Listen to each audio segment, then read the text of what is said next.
Benzo's rallies are so awesome, so uplifting, so positive. None of this dark winter negative garbage stuff that you get from the Democrats about managing America's decline. No. Positive, uplifting, warm things.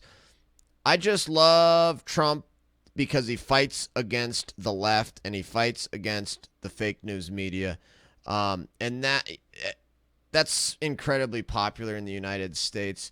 What Trump just did, in terms of he fights back against Democrats, he fights back against the left. That's why people love him so much. And so much of what the media says about Trump is just so false, and Trump proved it tonight. You know, the funny thing is about that call that got released that we listened to last night. It's like, you can't, hey, leftists, hey, Democrats, hey, media, you guys can't trick Trump or get Trump by recording him without his knowledge privately and then releasing the phone call. You know why? Because Trump is the same person in private that he is in public. Trump, and then, of course, what the media reported about what actually Trump did and said on that call was totally misconstrued, acting as if Trump was trying to tell them to, make up votes and do a fraudulent election just so he could win. That's not at all what Trump was saying or what his point was. Trump on the call last night was literally saying the same thing that he's been saying for a long time, and the same things he said tonight. Now, about this voter fraud stuff, it's like, Trump is like, the way that the Democrats and the media are portraying this as if Trump is like purposefully lying or Trump is purposefully trying to undermine democracy or something. It's like, no. Here's how it works.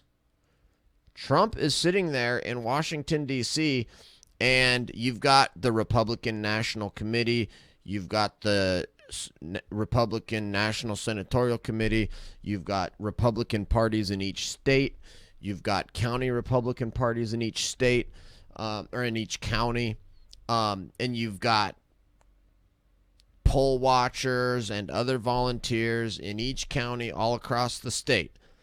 And so Trump is sitting there and he gets reports and he gets information from people that are involved on the ground. Trump wasn't there in Georgia when these people said that there was a water leak and kicked everybody out. Trump wasn't there when these poll watchers were kicked out and not allowed to watch the polls. So Trump is getting information and reports from other people who are willing to testify and sign affidavits and tell him this stuff. And so Trump is not making up the stuff that he is saying about voter fraud. He's saying that because that's the information that he's been given by various people and entities all the way from the local level up to the national level. And so, and I was going to say this last night after listening to that call, the states have their procedures in place on how to do recounts, on how to do this, how to do that. And they don't have a way. These are government bureaucracies. They do not have ways to properly and adequately respond to these allegations of wrongdoing. I mean, you heard that on the call yesterday where the Republicans were asking, say, hey, can we verify what you're telling us about the number of dead people that voted, all these different things, and then they say, "Oh, nope, sorry, we can't give you that information. That's private information." And there is something to the effect of having, private ballots. And if that's the issue, then yeah, we get that, we understand that. But Ivanka Trump putting the mask on. So that's why there's this huge disconnect. There's this huge disconnect because Trump is getting reports from people on the ground and then believing those reports, as he's has every right to do. And then these states and these state election officials are just giant lumbering bureaucracies who have no way to adequately deal with these issues. And so that's why there's this huge disconnect. But the media, the way the media portrays it is just completely wrong. The media will never explain it to you the way I just explained it to you. And so that's why it's very, very difficult for anybody to know what's really what really happened on the ground, because we cannot trust the media. We cannot trust Democrats. And so we know 100% for a fact that the media are liars. We know for 100% fact that the Democrats are liars and corrupt. And so you absolutely cannot rely on them. That's why you have a huge disconnect amongst the American people about what facts do people believe. It's really frustrating for our politicians to keep asking, where is this information about ballots and procedures? Like, wait, isn't that their job to run elections and know what the hell happened? Well, yeah, exactly, Cherry. It's like they keep asking for all of this, the evidence to prove these allegations, and then they say, well, look, we took the public information that you had and cross-referenced it with USPS data, or we cross-referenced it with other states' data, and it looks to us like X number of voters were this, that, and the other thing. They're saying, oh, sorry, nope, that's private information. So but here's the thing. We know for a fact the Democrats are corrupt. We know for a fact that the Democrats are liars and corrupt. And so it's not out of the question. And the other thing we know here, there are some things that we know for a fact.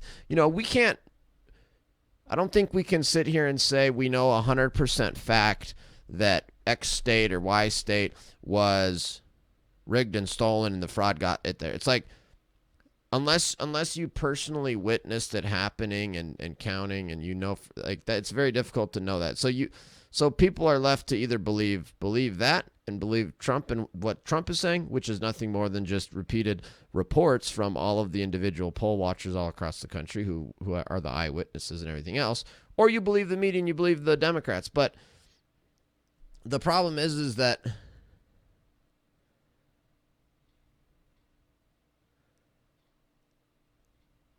extremes right, it's worse, rather than just looking at it objectively and see what the evidence actually is. Exactly, Gen 10. There's no way to actually look at the evidence on frankly either side. And here's the thing. I mean, it's very difficult. There's so many different allegations, and there's been, hours and hours and hours of hearings with testimony and thousands of pages of affidavits. And voting rolls are long and complicated and stuff like that. But you've got a dishonest media, dishonest Democrat Party. So it's totally reasonable for people to think that it's possible the Democrats did steal it, because we know for a fact, look what they did with Trump-Russia collusion. Look what we did with the impeachment. Look about all the other things. We have 100% proof that the media are liars and scam artists. Old Gamer Mike. What's up, Old Gamer Mike? Thank you so much, Old Gamer Mike. Thank you, man. 5 tier 1 subs. That's huge. Old Gamer Mike. Thank you, man. Holy cow. 5 tier 1 subs. That's huge, Old Gamer Mike. Thank you so much. So it depends on, everybody keeps asking me, like, is it over? Depends on what you mean. Like, is it over for America? Is it over for our goal to try to secure the election, and so we can have a safe and secure election next time? No, of course not.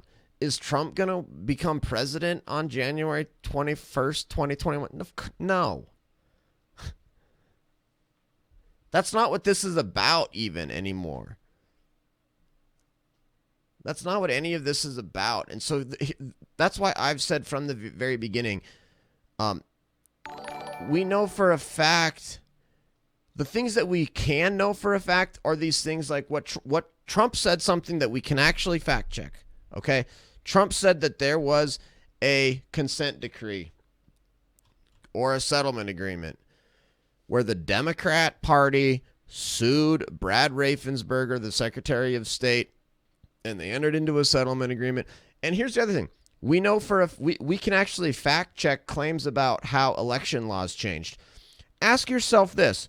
Why would the Democrats, who we know are corrupt and we know are liars, why would the Democrats want to get rid of voter ID? Why would the Democrats want to get rid of signature verification? Why would the Democrats want to get rid of registration requirements? Why would the Democrats want to get rid of proof of citizenship to register? Why would the Democrats want to get rid of requirements to have witness verification on absentee ballots? Why would the Democrats want to get rid of all of these things that allow us to have faith in our elections? Now, there's a couple of different answers for it. Not necessarily just to commit fraud, but there's other reasons that they might want to do it. But you combine the things that we do know. We do know 100% fact. We do know the Democrats are corrupt. We do know that they've tried to undermine our election security provisions. And we do know that there have been a lot of reports from eyewitnesses and other things that put the election in doubt. So I mean, nobody on either side knows with 100% certainty what actually happened in the election, because this was a massive election where hundreds of millions of people voted all across the country, in every single county, in every single city all across the country. It's a massive undertaking.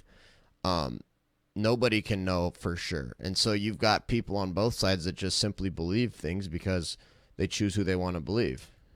And lots of people don't believe the government, and they don't believe the media and stuff like that. So that's why I think the thing is, the important thing to focus on is stuff that we actually do know.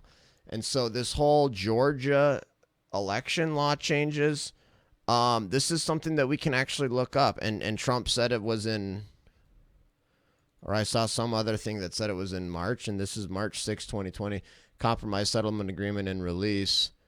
Now, I don't know if this is actually it.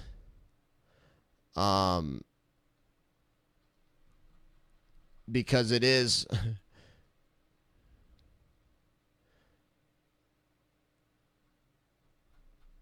But I was going to cover it. This is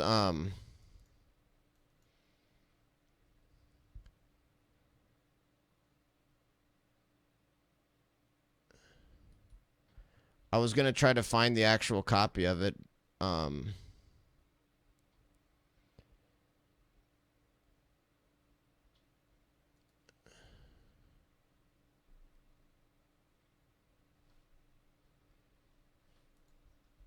Hey, thank you for doing another one of these. Because then we could actually go through. We could actually go through and find. Oh, okay, here we go. You can see the suit itself here. Here's a link from an actual. Oh, wait, what? In the decree starting on page 43. Wow, so this article linked to the Lynn Wood thing. Let's see if the consent decree is on here and if it's the same. And if we can go, let's go through this. Let's just fact check. Let's fact check this actual consent decree that Trump's talked about. And if Trump is saying that, then okay, we'll know that's one thing we can know for a fact. Okay. Compromise, settlement agreement, and release.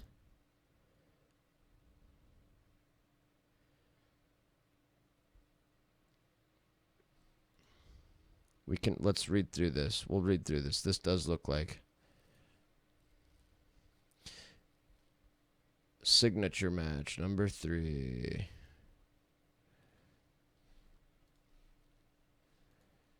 Okay, this does seem to be the same thing. So that's two different. All right, that's two different articles and links that went to the same thing. So let's actually go through. This is actually a demdoc2.perkinscoyblogs.com. Okay. So we can actually go through this consent decree and see actually what it says, and then we can analyze, okay, what is this okay? Is this a good thing? Yo, Toki with the tier 1 sub for 4 months and a 4-month streak.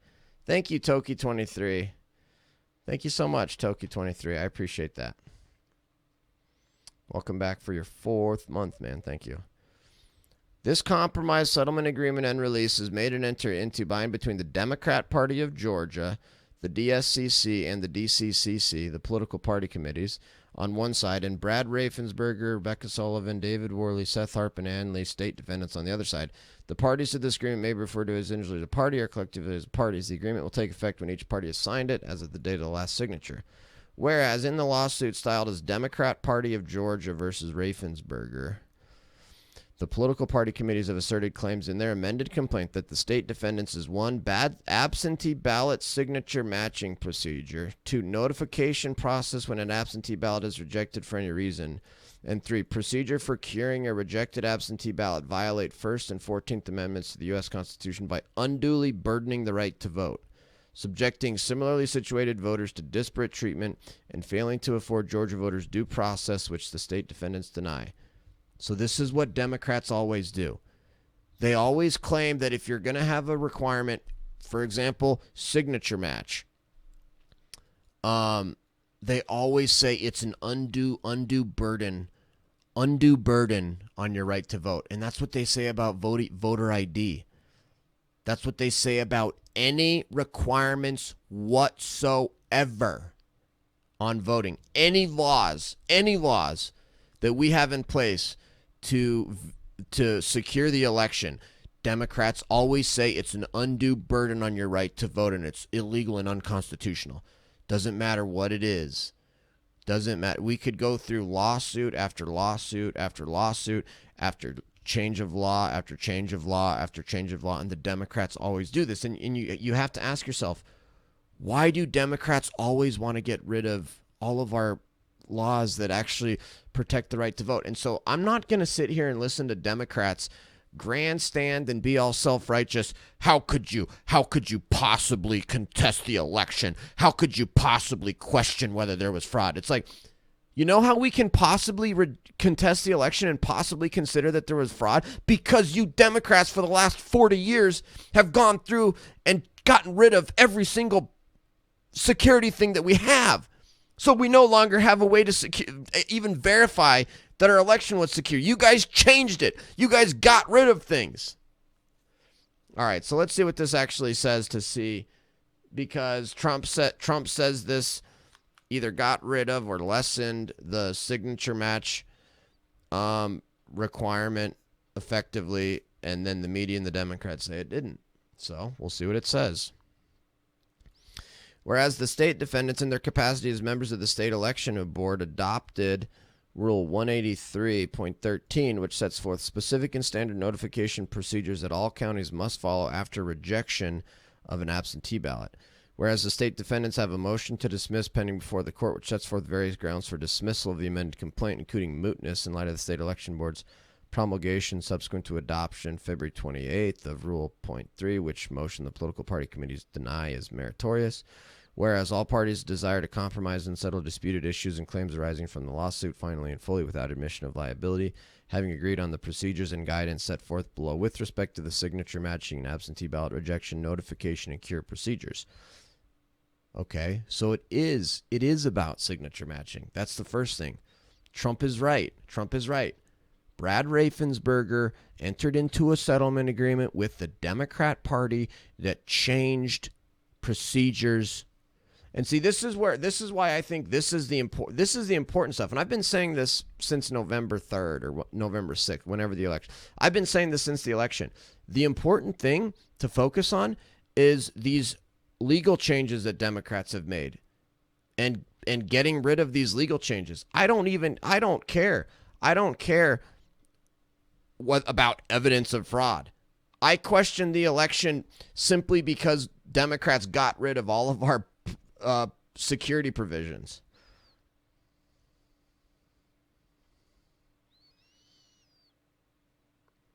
Awful human. The reason that you want election security provisions is so that the public can have faith and confidence in the elections. Right, Cold. So Democrats want to regulate everything except voter requirements. Exactly. It's so ridiculous. And then whenever you want to have a secure election, they're like, oh, that's an undue burden and that's discriminatory, blah, blah, blah, blah. Never mind the fact that claiming that minority groups, can't comply with voter ID provisions is in and of itself racist. But it's like, you Democrats are really going to act all surprised? Wow, Democrats, they're all surprised. We're all so surprised. Wow, I'm so surprised. The Republicans don't believe in the integrity. Hey, thank you for doing another one of these today. I wanted to. Oh my gosh, that freaked me out. This video just started playing. I can't believe the Republicans are contesting the election and the Republicans don't have faith in the election. I just can't imagine why. Oh, maybe it's because for 40 years you've done everything you can to get rid of every single law that we have to that enables us to have faith in our elections. Having agreed on the procedures and guidance set forth below with respect to signature matching and absentee ballot rejection notification and cure procedures, and whereas by entering into this agreement, the political party committees do not concede the challenged laws and procedures are constitutional, and similarly, the state defendants do not concede the challenged laws and procedures are unconstitutional. Now, therefore, for in consideration of the promises and covenants contained herein and other good and valuable consideration, the receipt and sufficiency of which is hereby acknowledged, the parties do hereby agree as follows. Dismissal within 5 days of March 22nd, 2020. The effective date of the prompt notification of absentee ballot rejection rule specified in paragraph 2. The political party committee shall dismiss the lawsuit with prejudice as to state defendants. Prompt notification of absentee ballot rejection. The state defendants, in their capacity as members of the State Election Board, agree to promulgate and enforce, in accordance with the Georgia Administrative Procedures Act and State Election Board policy, the following State Election Board of the Georgia rules and regulations. Dude, this is so messed up. Regardless of the substance that follows here, do you realize what this is? This is not the legislature agreeing to pass new laws in a settlement agreement with the Democrat Party.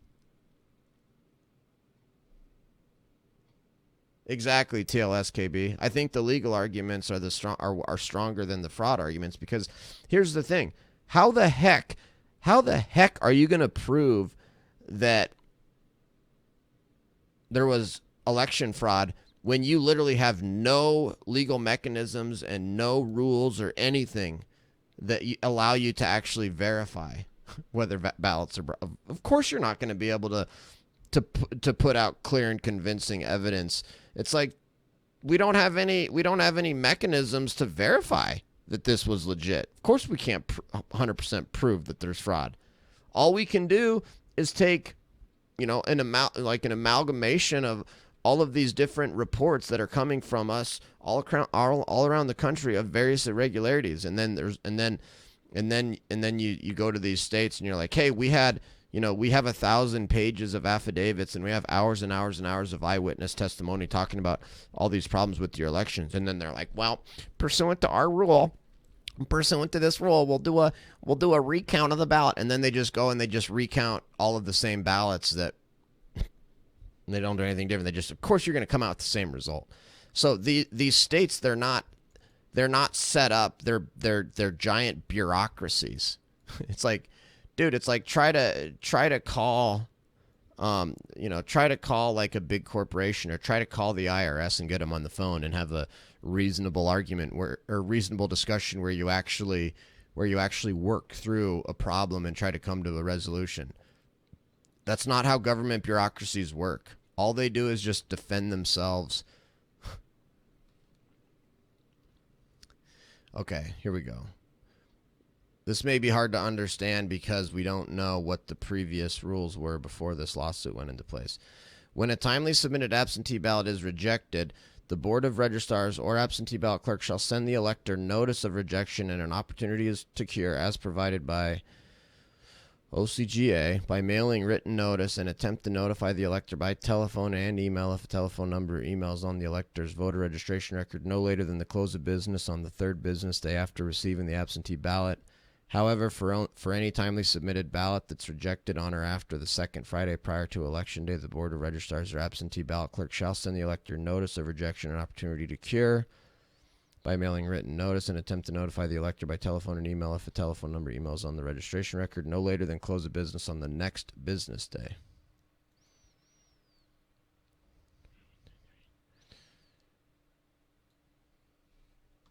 All right, let's see what Georgia statute actually says. 21-2-386. Holy cow.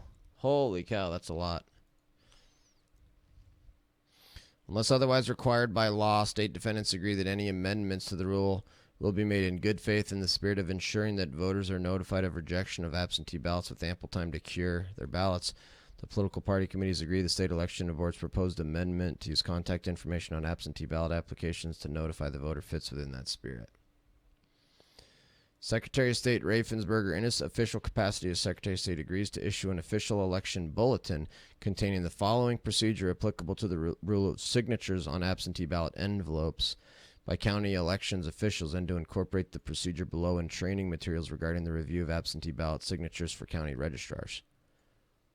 So it's like, dude, this is the Democrat Party suing the state, getting the state to enter into an agreement, and then issue in a quote unquote official election bulletin, which is not something that the state legislature does. So the procedure of the way that these laws were changed is a problem, notwithstanding the substance. County registrars and absentee ballot clerks are required upon receipt of each mail-in absentee ballot to compare the signature or mark of the elector on the mail-in absentee ballot envelope with the signatures or marks in ENET and on the application for the mail-in absentee ballot. If the signature does not appear to be valid, registrars and clerks are required to follow the procedure set forth.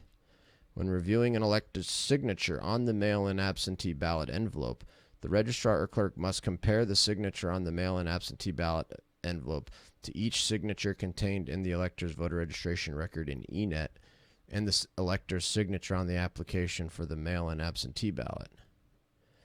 If the registrar or absentee ballot clerk determines that the voter's signature on the mail-in absentee ballot envelope does not match any of the voter's signatures on file in ENET or on the absentee ballot application, the registrar or absentee ballot clerk must seek review from two other registrars, deputy registrars, or absentee ballot clerks. A mail-in absentee ballot shall not be rejected unless a majority of the registrars, deputy registrars, or absentee ballot clerks reviewing the signature agree that the signature does not match any of the voter signatures on file in ENET or on the absentee ballot application. If a determination is made that the elector's signature on the mail-in absentee ballot envelope does not match any of the signatures on file in ENET or on the absentee ballot application, the registrar or absentee ballot clerk shall write the names of the three elections officials who conducted the signature review across the face of the absentee ballot envelope, which shall be in addition to writing rejected and the reason for the rejection. Then the registrar or absentee ballot clerk shall commence the notification procedure set forth in the state election board rule.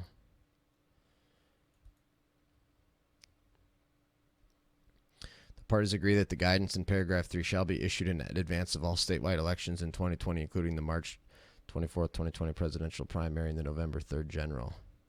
Okay, so if you just take it at face value, it sounds like they are doing signature match. But what they're doing is, in practice, getting rid of it. Because I assume, like... Dude, it's like the signature should have to match. The signature should have to match the voter registration. And now they're saying now you can match it to any signature on ENET, whatever that is, or the mail-in absentee, or the application for the mail-in absentee ballot. It's like, no. You can't just apply for an absentee ballot and then when you turn in the ballot, compare your signature to the application. No, the application for an absentee ballot, that in and of itself should be signature matched to the registration, not just signatures on ENET. And then forcing, if somebody disagrees with it, that there's no match amongst all these different, you're literally looking for all these different signatures, some of which may have never even existed before the person applied for an absentee ballot. It's like, so when Trump says it got rid of signature match, what he means and is saying is that it got rid of signature match as we traditionally do signature match, which is that you signature match the application for an absentee ballot to the voter registration. You signature match the ballot to the voter registration. You don't signature matching the ballot to the absentee ballot application and then saying that you can do it with any other person. And then, dude, the sick part about this is not only that, but then if somebody wants to dispute um a signature, then they have to go and they have to get two other people, and then um if they reject it, they have to put their names on there. That's basically a threat. I guarantee you, the Democrat Party, if anybody's name shows up on one of these rejected ballots, you know that they will be canceled, they will be silenced, they will be just viciously attacked. So number one, people aren't going to go and get two other people to check the signature match. These are bureaucrats we're talking about. Requiring them to do all this extra work and go get two other people and have a little three-way vote in and of itself makes it so they're not gonna really do much to signature match. Even on top of the fact that it's much easier to signature match because you can do it actually on the absentee ballot. And then forcing them out, literally forcing their name. Like, okay, it's like, what does that matter? Why do you want to know the personal information of the person who did the signature match? That shouldn't matter at all. The signature either matches or it doesn't match. Why do you need to know the name of the person who said it didn't match? There's only one possible reason why the Democrats want to know the name of the person that rejected a signature match, and that is to viciously go after them and try to destroy them. And so, obviously, nobody's going to reject a signature match under these rules.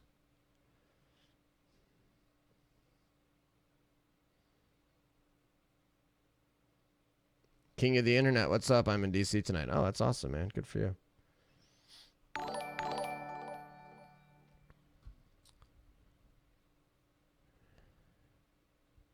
The state defendants agree to consider in good faith providing county registrars and absentee ballot clerks with additional guidance and training materials to follow and comparing voter signatures that will be drafted by the political party committee's handwriting and signature review expert. See, so this is the thing.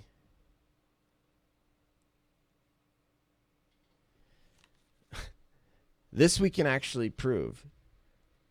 When you say the Democrats sued and entered into a settlement agreement to drastically reduce the security that we have in this election, that's provable. Here it is. We're looking at it right now. This is it. This is all the evidence you need. This is Exhibit A of Democrats getting rid of our security provisions. Panzer says, what is your argument that people's signatures may change to matching isn't always valid? I would say that if you're a voter and you believe that your signature changes and it may not match, I believe that you should go vote in person and show an ID and have your vote counted that way. You don't have to do a signature match if you're not voting by mail. You show up in person and show your ID, which is how it frankly should be for most people.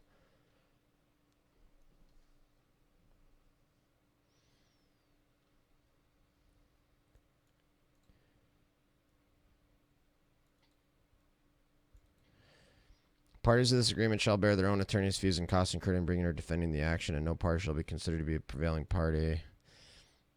Political parties release and discharge state defendants from the prompt notification of absentee ballot rejection and signature match claims and causes of action.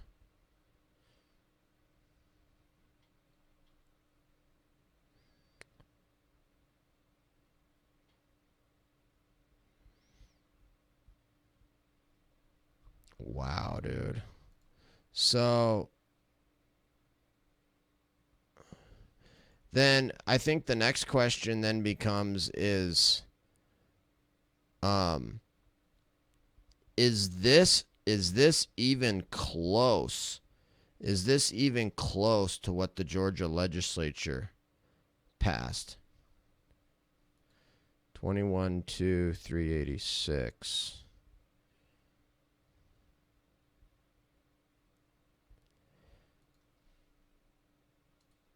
Let's see. Georgia election code.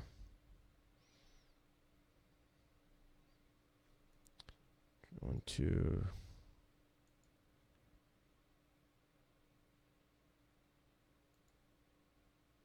$22.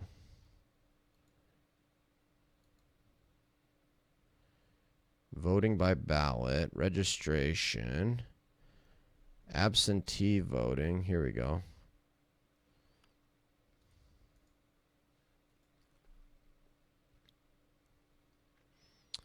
Um, 31.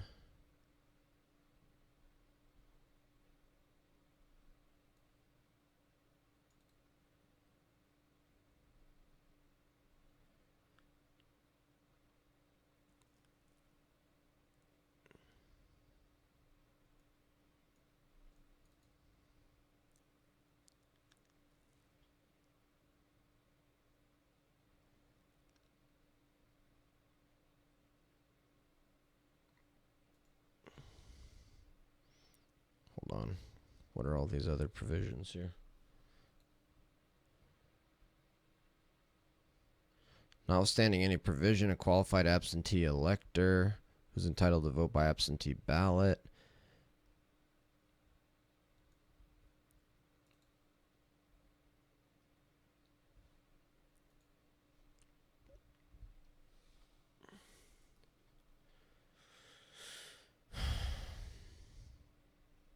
Yeah, there's a lot. There's a lot here.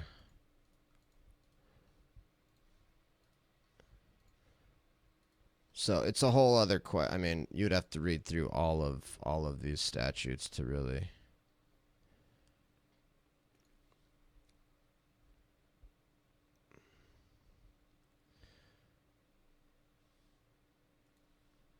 Superintendent shall, in consultation with the Board of Registrars, prepare, deliver, and obtain official absentee ballots to the Board of Registrars.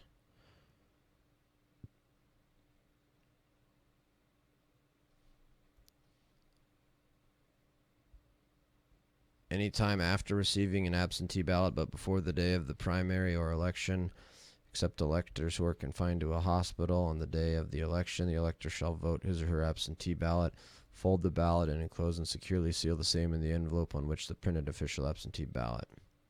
This ballot shall then be placed in the second one, on which is printed the form of the oath of the elector, the name and oath of the person assisting, and other required identifying information. The elector shall then fill out, subscribe, and swear to the oath printed on the envelope. Such envelope shall then be securely sealed, and an elector shall personally mail and personally deliver the same to the Board of Registrars or absentee ballot clerk.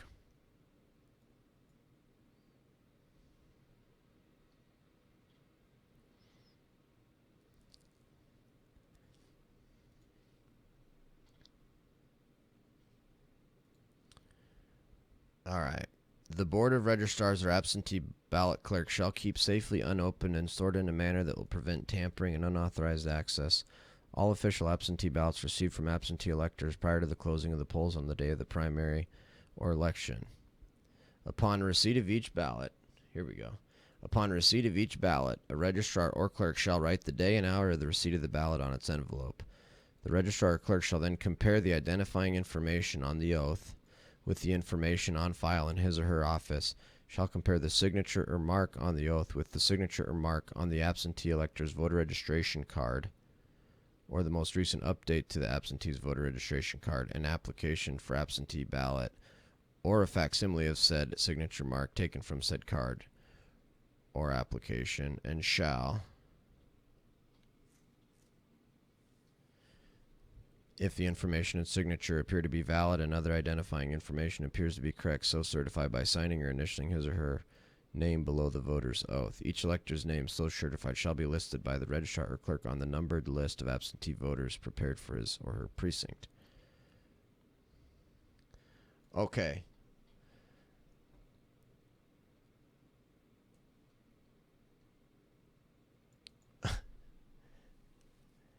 So this to me doesn't sound like that settlement agreement's even consistent with the statute.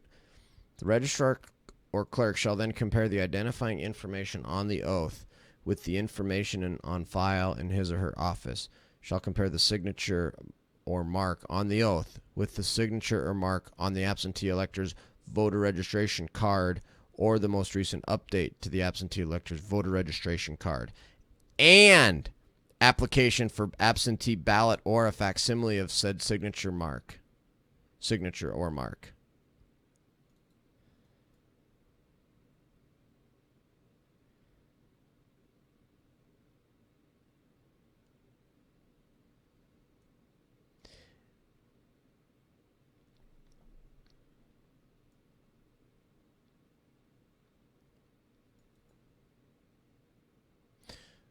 Okay, this statute's kind of confusing.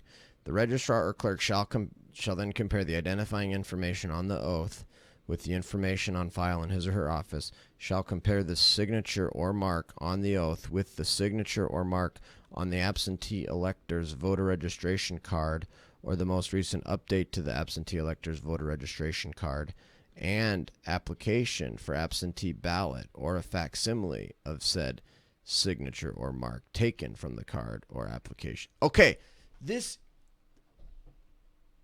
settlement agreement violates the statute. The statute explicitly says they must compare the absentee ballot signature. Whoa, look at that. Riding Fence, my man. Holy cow, 21 months riding fence. Yep, that's right, 21 months following the best conservative streamer on Twitch. Oh, thank you, Riding Fence. Thank you so much, man. Thank you for using your Twitch Prime on me. And thank you for the kind words. Holy cow, Riding Fence, that means a lot. The best conservative streamer on Twitch. Thank you so much, Riding Fence. I appreciate that.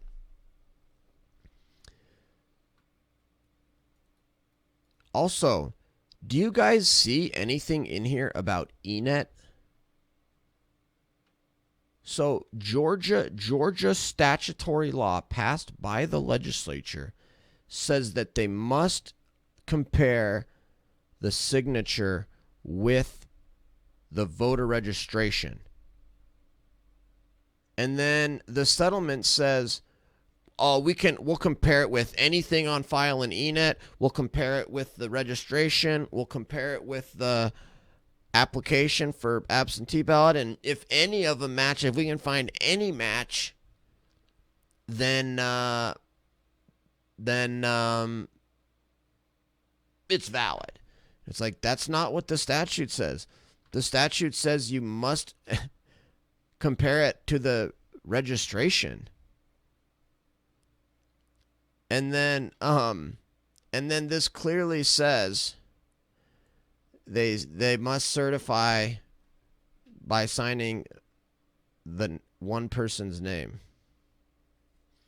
If the elector failed to sign the oath, or if the signature does not appear valid, or if the elector has failed to furnish required information, or information so furnished does not conform with that on file in the office, or if the elector otherwise found disqualified to vote, the registrar or clerk shall write across the face of the envelope "rejected," giving the reason therefor. The board of registrars. Wow, so they changed this too. So now they changed it from having one person be able to reject a absentee ballot if the signature does not match the registration. Now they changed it to, you have to have 3 people rejected it, and you can only reject it if it doesn't match any of the signatures anywhere. You have to look anywhere for signatures, including the application, which may have been the start of the fraud. Yes, crazed prophet. Yes, I'm reading Georgia statute. These are the Georgia statutes that are referenced in the settlement agreement that Raffensperger entered into. This is completely unconstitutional. They literally, dude, this is how these Democrats work. This is how the Democrats work. They could never pass what they got in that settlement agreement. They could never get past the Georgia legislature. The Georgia people would never go for something like this.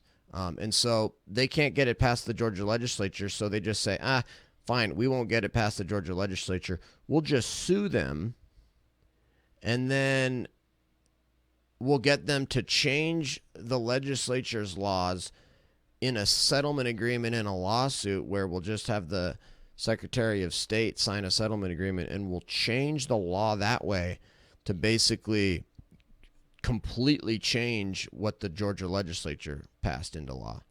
I mean, this is grotesque stuff. The Board of Registrars or absentee ballot clerk shall promptly notify the elector of the rejection. A copy of the notification shall be retained in the files for 2 years. Such elector shall have until the end of the period for verifying provisional ballots to cure the problem resulting in the rejection of the ballot. Okay, so they changed that too. So now they have until the end of the period for verifying provisional ballots. And now they have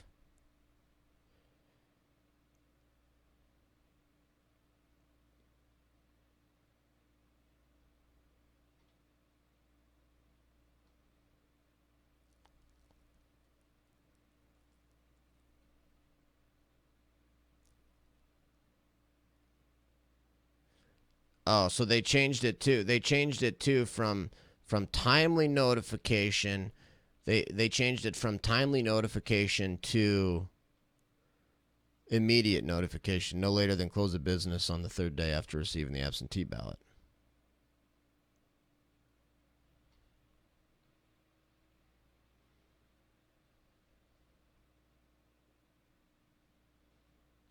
Dude, this signature match thing is a joke. Trump is absolutely right. This in effect, the by its terms, if you just read it, it sounds like they still have signature match. In effect, they don't have it, and more importantly, it violated the Georgia statute. I mean, this is pretty crazy stuff. I should make a YouTube video out of this. Or I could just turn the last 30 minutes of this stream into a YouTube video.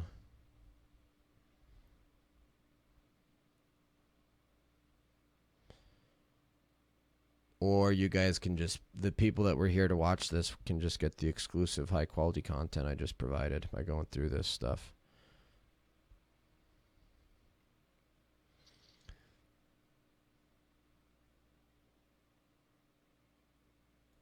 The elector may cure a failure to sign the oath, an invalid signature, or missing information by submitting an affidavit to the Board of Registrars or absentee ballot clerk along with a copy of one of the forms of ID enumerated in subsection C.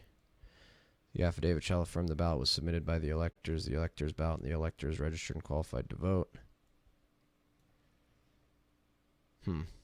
Holy cow.